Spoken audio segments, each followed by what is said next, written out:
E vamos lá para mais um react, dessa vez ao canal Ludo Viajante.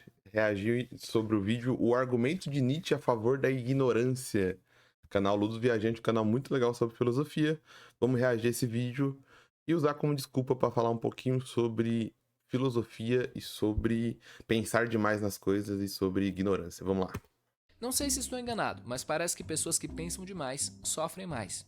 Tenho vários amigos deprimidos que também são muito inteligentes, e tenho a impressão que ultimamente eles andam mais ansiosos. Isso me leva a pensar no seguinte: será que a ignorância é uma bênção? Jefferson, a resposta curta é: depende. Por exemplo, sabe quando você vai tomar banho e parece que tem uma aranha que fica na janela te observando?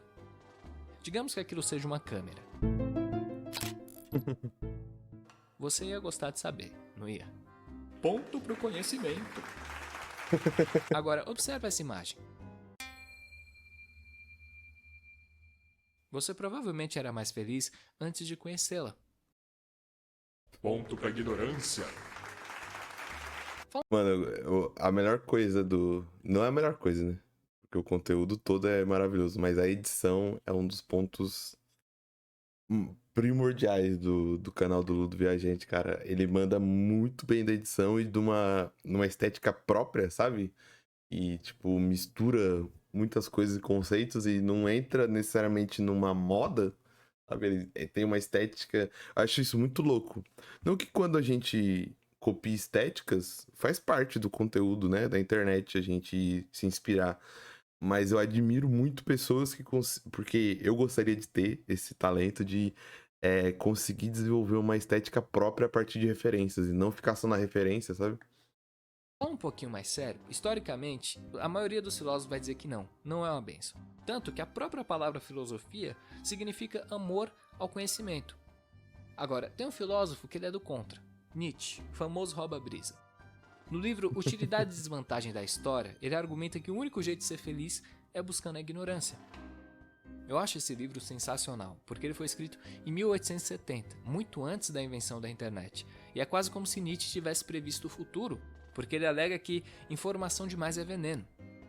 Então, Jefferson, para responder a sua pergunta, eu vou tentar trazer essa ideia de Nietzsche. Quem sabe no final do vídeo a gente chega numa conclusão. Para começar a sua defesa da ignorância, Nietzsche pede para a gente observar os animais. Por exemplo, os gatos. Esses bichinhos vivem no presente, eles não se preocupam muito com amanhã. Dificilmente você vai conseguir afetar um gato com a notícia ruim. Nuna, você viu as notícias? O dólar bateu a casa dos 7 miaus. Isso te preocupa? Não. Nesse sentido, Nietzsche sugere que os animais são ignorantes, não de um jeito pejorativo, mas de um jeito fundamental para que a natureza funcione. Imagina se uma mosca soubesse que vai morrer. Em vez de fazer mosquices, ela provavelmente ia entrar em pânico. Como assim? Você tá dizendo que eu tenho 2 semanas de vida? Não posso correr não, tá maluco, rapaz? Eu tenho lugares pra visitar. Meu sonho é conhecer a capital da Rússia. Moscou. Entendeu? Porque eu sou uma mosca. Foi uma piada. Desculpa, eu sei, não foi muito bom. Sabe o que é? É que eu tô meio ansioso. Eu não sabia que eu ia morrer. Eu não tinha esse conhecimento. Chega, me deu uma dorzinha de barriga. Opa. Ou seja, a ignorância, no contexto dos animais, é uma bênção. Sabendo disso, Nietzsche traça uma régua para separar as criaturas do mundo em 2 categorias, históricas e não históricas. Seres humanos se preocupam com o passado e com o futuro, então a gente entra aqui no primeiro grupo, somos criaturas históricas. Os outros animais focam mais no presente, eles não ficam por aí escrevendo livros ou pensando demais na vida, por isso são não históricos. Tudo isso é uma analogia para ignorância versus conhecimento. E segundo Nietzsche, apesar de estarmos desse lado da régua, a gente só é feliz quando vai em direção ao outro. Por exemplo, sabe quando você olha para o céu num dia bonito, bate uma brisa no seu rosto e por um instante você se sente vivo? Para Nietzsche, nesse momento você é ignorante, não porque você é burro, mas porque você esqueceu os problemas do mundo. A sua atenção está 100% no presente. É por isso que a ansiedade ela te congela, né? Ansiedade tá sempre relacionado com algo que ainda vai acontecer, né? Uma pessoa, quando ela fica tão travada de ansiedade assim, é porque o medo do que vai acontecer é tanto de que você congela. Você não consegue pensar. Você não consegue pensar em outra coisa, não consegue falar outra coisa a não ser aquilo, porque aquilo tá ocupando todos os seus pensamentos, né? Então, essa questão do foco do presente, eu acho que é o mais difícil. Principalmente na nossa sociedade atual, que a gente tá sempre no futuro. E eu acho que num sentido cada vez mais.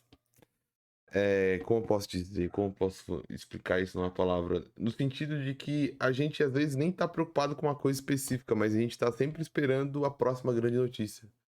Tipo, essa nossa geração de que tá sempre consumindo coisas mais rápidas, e até o Mark Fisher, né, do realismo capitalista, vai falar sobre isso, sobre como a gente tá sempre entediado, mas ao mesmo tempo a gente não tá no tédio, né?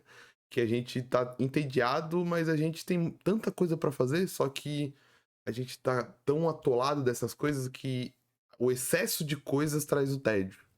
Então é um tédio não porque eu não tenho nada pra fazer. É o tédio porque eu tenho tanta coisa pra fazer, mas tenho tanta coisa pra consumir, e tanta série, tanto vídeo, tanto jogo, tanta música, tanto canal no YouTube pra assistir, que eu fico entediado, eu fico paralisado, né?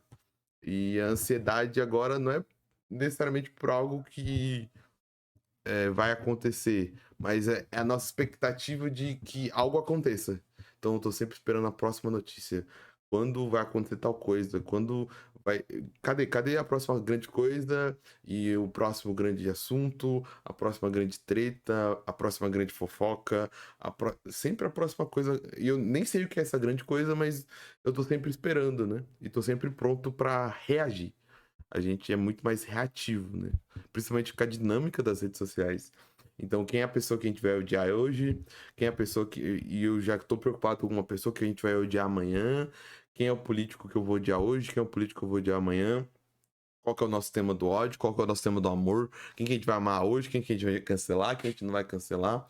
E a gente tá sempre nessa dinâmica da reação. Sempre reagindo e sempre esperando qual que vai ser a próxima grande coisa que eu vou reagir amanhã. Eu não sei ainda, mas já tô ansioso pra isso. Eu já acordo, já ligo o celular, já vou pra rede social, já vejo o Trend Topics e vejo qual que é a grande coisa que eu tenho que ficar puto durante todo o dia. E essa dinâmica das redes sociais, por exemplo, o Twitter é a rede social que o brasileiro, entre as grandes redes sociais, é uma rede social que o brasileiro menos usa. Mas é interessante como o Twitter pauta mesmo assim os assuntos. Porque vaza do Twitter e às vezes as pessoas não estão no Twitter, mas é interessante como no dia a dia, nos trabalhos, o assunto começou no Twitter. Mas aí ele vaza por um vídeo que é compartilhado no WhatsApp, ele vaza porque as pessoas mesmo puxam os assuntos, por exemplo, na hora do almoço. Tipo, você viu esse tal coisa? Ah, você viu tal coisa? Então, o Twitter ele é menos utilizado, mas as indignações que surgem lá, muitas vezes vazam e pautam o debate no dia a dia, assim. Apesar de a gente ter até um meme falando, né, tipo, aquele meme que surgiu anteriormente, né, tipo é, é, a pessoa tira uma foto no transporte público e fala: tá todo mundo aqui debatendo esse assunto. É tipo engraçado, mas às vezes realmente o assunto do Twitter vaza, sai do Twitter e começa a pautar o debate. Eu acho que por isso que, principalmente grupos políticos, apesar de ser a plataforma que é menos utilizada em comparação ao WhatsApp, o Facebook, o Instagram, é por isso que, e eu acredito que é por isso que muitos grupos políticos ainda dediquem tanto esforço para pautar o Twitter, para pautar a discussão do dia do Twitter, porque eles sabem que de alguma maneira aquilo vai vazar, aquilo vai ser só o início para toda uma repercussão. Se você emplaca um assunto ali, apesar daquela rede social não ter o número de usuários que tem no Instagram, você vai conseguir pautar o debate em certa medida. e porque o Twitter, ele é uma rede social que você consegue atrair certos assuntos que não emplacaria tanto no Instagram ou em outras redes sociais, né? Porque ela é uma rede social muito pautada no texto ainda, né? No discurso, não tanto no viral, não tanto nos vídeos em performance, né? Performance que eu digo performance artística, né? O Twitter é uma rede social muito pautada no texto. Então, para pautar algumas discussões, para pautar algumas pautas, ele ainda é muito bom como o estalo inicial, né? Acontece, Nietzsche diz que existe um conflito existencial. O indivíduo é mais feliz quando está desse lado, mas culturalmente somos pressionados a seguir na direção oposta. Desde criança, o nosso valor é medido pelo que a gente sabe. Um indivíduo sem conhecimento é inútil para a sociedade. É aqui onde Nietzsche faz um alerta. Segundo ele, se você vai muito para o lado da história, você corre o risco de ficar deprimido. Para ilustrar essa ideia, ele propõe um personagem, o super-histórico. Imagine uma pessoa que absorveu toda a história do mundo. Cada tragédia, cada injustiça, cada distorção da mente humana. Essa pessoa sabe tanto sobre tudo que ela não se surpreende mais com nada. Para que sair da cama? Ela sabe que é insignificante. Para que criar arte? Ela sabe que existem 1000 artistas melhores que ela. Para que ter esperança? O mundo é injusto e ela sabe. Ela estudou tanto que ela sabe tudo. Em outras palavras, Nietzsche está alertando sobre o perigo de pensar demais. Não é bem um argumento pró-ignorância, e sim pró-equilíbrio. Desde a infância há uma cobrança para que você seja uma criatura histórica, mas ainda que você acumule muito conhecimento, você não deixa de ser um animal. Nesse sentido, é preciso honrar um pouco a ignorância, senão a gente corre o risco de ficar paralisado. Principalmente na era da informação, onde com 2 cliques você tem acesso a todas as mazelas do mundo. Dá para traçar um paralelo com a infância. Quando a gente não sabia que o mundo era um lugar horrível, injusto, que o Bolsonaro existia, era muito mais fácil brincar e acreditar em si mesmo. Mas então a gente cresce e essa inocência fica para trás. É engraçado porque volta e meia bate o sentimento de nostalgia. Do que a gente sente tanta falta? Correndo o risco de soar piegas, eu vou usar aquele ditado. Eu era feliz e não sabia. O que Nietzsche sugere é uma relação de causa e efeito. Você era feliz porque você não sabia. Se soubesse, ou seja, se naquele momento, em vez de viver, você ficasse pensando demais, talvez você não seria. E caso você não esteja feliz agora, pode ser que esse seja o motivo. Muito pensar, pouca presença. É louco, né? Louco. Brisado pensar nisso, né? Porque pegando esse exemplo que ele falou do focado no presente, quando você é criança, você é totalmente focado no presente, né? O que eu vou comer hoje, qual que é a brincadeira de hoje, qual que é o jogo de hoje, qual que é a aula de hoje. Tem pouca ansiedades e ansiedades são pontuais, tipo, ansiedade pro seu aniversário. Mas mesmo assim você não fica. Não é você que vai planejar o aniversário, né? Não é você que vai comprar o bolo, comprar os salgados, o presente. Você fica ansioso pro que vai acontecer, mas a sua ansiedade é só pra isso, não é ansiedade de fazer acontecer. É louco, né? Quando você cria. Então você tem felicidade disso porque era o momento que você conseguia aproveitar o presente, né? Então você, na verdade, você não quer. Você não tem nostalgia do seu estado físico de ser pequeno, ser criança. Mas você tem nostalgia do seu estado psicológico. Você tem nostalgia de como a sua mente funcionava quando você era criança.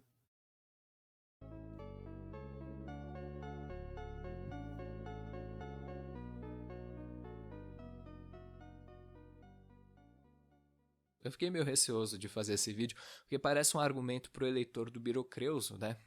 É isso aí, viva a ignorância! Quem precisa de história? Meu filho nunca abriu um livro, olha só como ele tá bem. Eu espero ter ficado claro que não é nada disso. Inclusive, para equilibrar, eu vou fechar com a frase de um cara que é o oposto de Nietzsche, filosoficamente falando. Sócrates. Ele diz assim: a vida não examinada não vale a pena ser vivida. Uma das propriedades mais legais do conhecimento é que ele revela a injustiça. Imagina um indivíduo que sofre, mas não sabe por que sofre. Dá pra encaixar 1000 cenários nesse exemplo, mas só pra citar uma pessoa gay que nasceu num ambiente muito religioso, conforme ela cresce, ela é punida pelos pais. Eu juro que todo mês eu recebo mensagens de gente nessa situação. Muitas vezes essas pessoas acham que estão quebradas, e dá pra entender o porquê, né? Imagina que todo mundo que te ama te tratando como se você fosse diferente. Agora, conforme elas estudam o assunto, elas percebem que na verdade estão sendo vítimas de uma grande injustiça. Ou seja, nós temos aqui um cenário onde o conhecimento é fundamental. Então, querendo ou não, a gente volta para a resposta do início. Ignorância é uma bênção? Depende. Em termos existenciais, Nietzsche vai dizer que sim. Agora, considerando que durante todo esse vídeo a gente discutiu filosofia e que talvez você tenha aprendido algo de bom, eu não posso terminar o vídeo sem destacar o outro lado. O conhecimento liberta. É louco, né? Porque você estudando o cara que fala que a ignorância se afaste de ser histórico, você tá adquirindo conhecimento, querendo ou não, né? E você tá ajudando a diminuir um pouco essa ansiedade, né? E isso que é o mais da hora em filosofia, né? A resposta pode ser sim, não e depende. E as 3 respostas podem estar certas ao mesmo tempo, no mesmo tempo e espaço. Diferente de outras ciências, né? E é isso, né? É a faquinha do Thanos, né? Conhecimento pode te libertar porque você enxerga as contradições que existem, mas ao mesmo tempo ele pode te imobilizar a partir do momento que você assimila demais, fica super bitolado nesse conhecimento, ou você adentra um conhecimento que é imobilizante. Porque o conhecimento ele pode libertar, mas a gente também tem que lembrar que a gente tem que ir atrás de soluções, né? Porque muitas vezes eu acho que a gente fica imobilizado porque nós vamos atrás de um conhecimento, nós descobrimos alguma contradição social, alguma contradição histórica, alguma contradição dentro da cultura que eu vivo, mas eu fico imobilizado porque às vezes esse conhecimento não é o suficiente para me mostrar uma saída. E quando eu vejo que não tem saída, eu fico imobilizado. Porque o que adiantou? O que adiantou ter esse conhecimento? O que adiantou ver essa contradição, mas não ter acesso a uma saída? E por isso que é muito importante na produção do conhecimento a gente também produzir perspectiva, né? Não ficar no conhecimento só pelo conhecimento. Usar o conhecimento como uma ferramenta para o fim e não o conhecimento num fim em si mesmo. Conhecimento não pode ser um fim em si mesmo. A ciência não pode ser um fim em si mesmo. Os conhecimentos, todos os tipos de conhecimentos, não são conhecimentos científicos. Se eles se tornam um fim em si mesmo, eles são imobilizantes, porque eles são deterministas. Então, se eu tenho esse conhecimento, ok, enxerguei essa contradição, mas eu não enxergo uma saída, uma perspectiva, eu fico mobilizado. Porque adianta ter esse conhecimento se eu não posso fazer nada com ele, né? Então, o conhecimento, ele é libertador também quando ele é uma ferramenta para um meio, para um fim. E não ele é um fim em si mesmo, né? Se o conhecimento ele é um fim em si mesmo, aí é problemático. Lógico, nem todo conhecimento precisa ser utilitário, precisa ser uma ferramenta. Mas eu falo assim, esses conhecimentos imobilizantes. Não estou falando sobre entender fenômenos naturais. Não estou falando sobre conhecimento físico, químico, da natureza da nossa realidade universal. Mas eu acho que esses conhecimentos que geralmente deixam a gente bitolado são conhecimentos mais sobre as nossas contradições históricas e sociais, que deixam a gente meio triste, né? Eu acho que ninguém fica deprimido quando descobre ou entende a lei da gravidade. Espero que não, porque é fantástico quando você descobre, a utilidade da lei da gravidade. Mas o que deixa muito mais tristes e ansiosos são esses conhecimentos sociais, né? E quando esses conhecimentos sociais não são utilizados como ferramenta, e sim como um fim em si mesmo, provoca apatia, porque como que eu vou mudar o mundo, né?